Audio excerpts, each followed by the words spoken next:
Lindsay. My question is to the Prime Minister.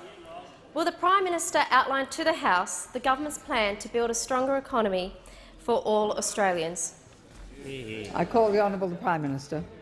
Well, thanks, Madam Speaker, and I do thank the member for Lindsay for her question, and I welcome her commitment with getting on with job creation, particularly in Western Sydney. We have a plan for Western Sydney.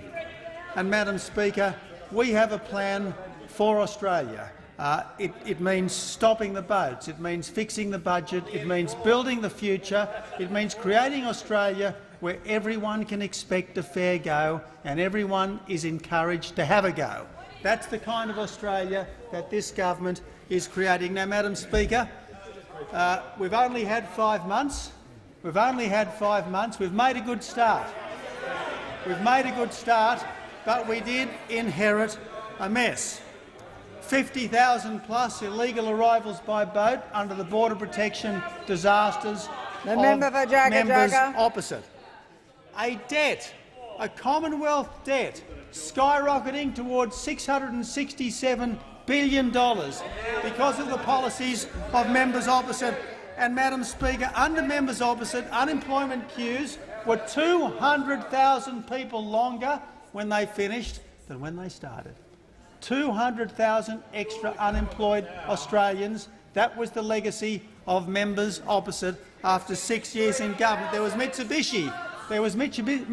Which closed down under them. There was Ford that announced it was departing under them. Well, Madam Speaker, they created the problem. This government is fixing it. Members opposite created the problem. This government is fixing it.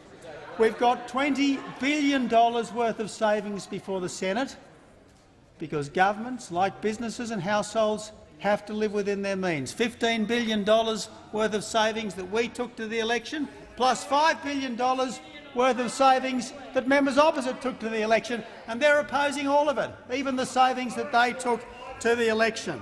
We've got legislation before the Senate to abolish the carbon tax, to abolish the mining tax. Abolishing the carbon tax alone will add almost $1 trillion to our GDP within the next few decades. We'll restore the ABCC. That will add $6 billion in productivity improvements every year in that industry.